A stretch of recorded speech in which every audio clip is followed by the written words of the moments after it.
Quantos estão alegres nessa noite? Você está feliz com Jesus? Você já agradeceu Ele por esse ano 2023 e já projetou o seu ano 2024 confiando no Senhor? Nós teremos um ano melhor, amém, do que nós já vivemos. Estamos gratos ao Senhor por tudo que Ele tem feito, da onde Ele nos tirou e para onde Ele está nos levando para um lugar bem melhor. Creia nisso, creia nas promessas, creia na palavra, creia que o Senhor é contigo, e se você colocar em prática o que é ministrado, você será uma pessoa bem-sucedida. Como que faz para mim ser bem-sucedido? É ouvir instrução, é anotar se possível. Muitas vezes você tem que anotar algo que Deus falou com você durante o dia. Eu anoto, irmãos, uma frase, algo, e essas mensagens, eu vejo algo e Deus coloca no meu coração para ministrar sobre a palavra do Senhor. Abra sua Bíblia, 2 Reis, capítulo 20, versículo 1, diz assim: naqueles dias adoeceu Ezequias de morte, e o profeta Isaías, filho de Amós, veio a ele e lhe disse, o que ele disse? Assim diz o Senhor: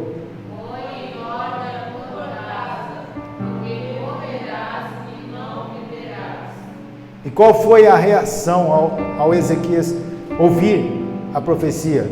Então virou o rosto para a parede e orou ao Senhor, dizendo, qual foi a sua oração?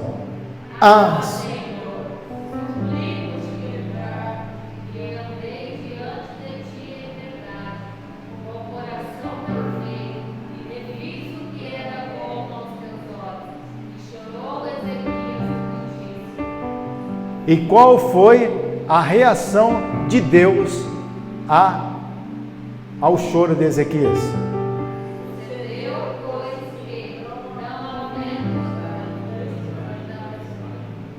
No meio do pátio, veio a ele a palavra do Senhor, dizendo, o que Deus mandou Isaías fazer agora?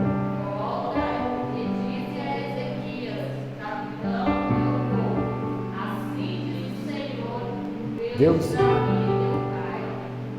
ouvi a tua oração e vi as tuas lágrimas. Eis que eu te sararei, ao terceiro dia subirá. E tem mais: acrescentarei aos teus dias 15 anos, e das mãos do rei da Síria te livrarei, a ti e essa cidade, e ampararei essa cidade por amor de mim e por amor de Davi, o meu servo. Agora volte a atenção para cá. Quem foi Ezequias? Ezequias, ele começou a reinar com 25 anos de idade, reinou 29 anos. Mas o que chama atenção no seu reinado, o próprio Deus testificando, a palavra de Deus testificando a respeito de Ezequias, diz que não houve um rei igual a ele e depois dele também não. A primeira coisa que esse jovem rei fez foi trazer de novo a adoração para Israel. Imagine você sendo rei. Qual seria a sua primeira atitude? Eu ia desfrutar da carruagem, eu ia ver o palácio, eu ia dormir, pedir para alguém me abanar com aquelas penas que tinha antigamente. A primeira atitude de Ezequias foi perceber que o povo estava sofrendo maldição porque eles tinham parado de servir a Deus de verdade.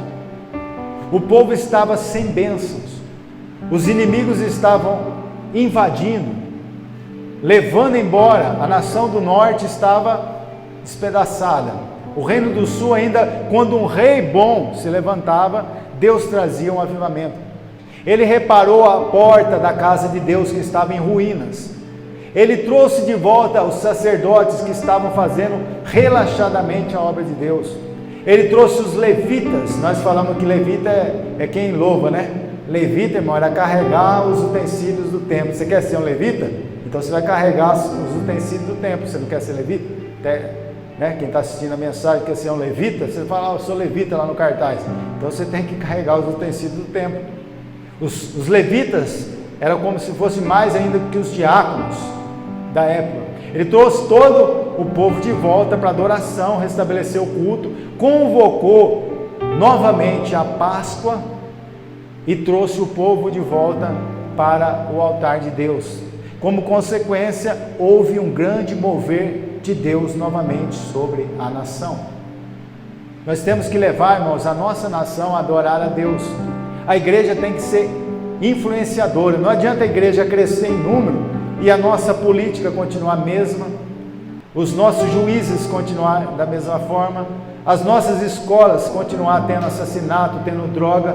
A igreja incha, mas ela não influencia. A verdadeira igreja, o verdadeiro cristão, ele é uma influência positiva na sociedade. Jesus falou que nós somos o quê? A luz deste mundo e sal da terra. É a igreja, irmãos, que deve refletir a glória do Senhor. É a igreja que tem que resplandecer nesse mundo como um cristão influente, como um cristão que faz a diferença. E aquele jovem rei, ele fez isso.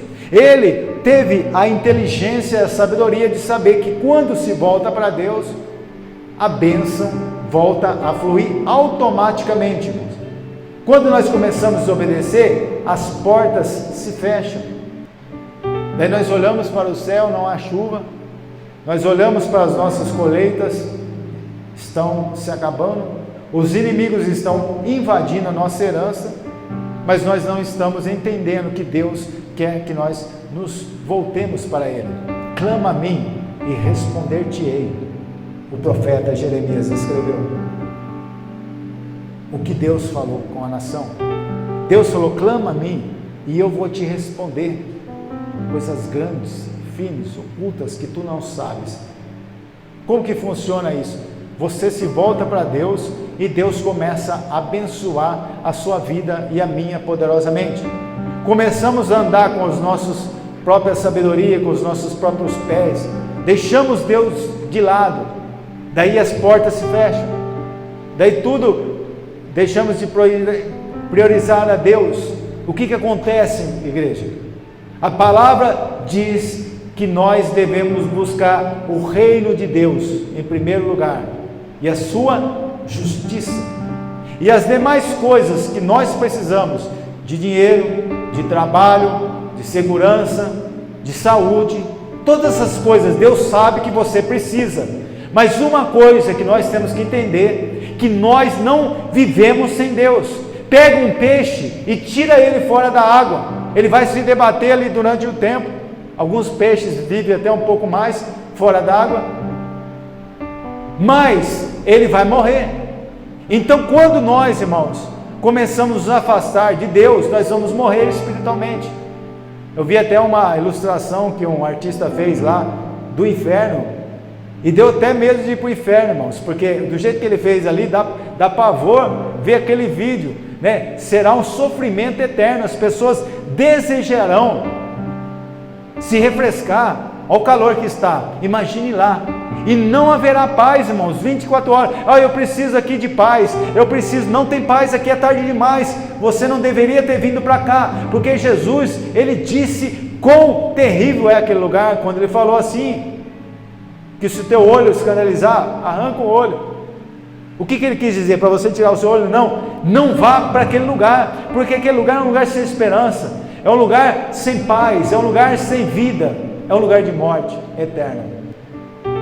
Mas quando nós voltamos para Deus, nós começamos a sonhar com o dia que nós estaremos entrando na glória, porque essa vida aqui vai passar rapidamente. A hora que você vê, os anos passam, os dias passam, mas se você conservar a sua fé, você colherá bênçãos sem medida aqui nessa terra, e depois dessa terra, que aqui é passageiro, estaremos para sempre com o Senhor. Então Ezequias, ele teve a inteligência de saber assim, peraí, tudo isso que está acontecendo é porque nós nos esquecemos de Deus, porque o período que Israel andou na presença de Deus, havia bênção, havia prosperidade, havia tempos de avivamento, refrigério, pessoas sendo salvas, pessoas sendo curadas, pessoas adorando a Deus, colheitas abundantes, chuvas abundantes. Deus defendia Israel. Quando Israel saía para pelejar, Deus falava: a peleja é minha, eu pelejarei por vós.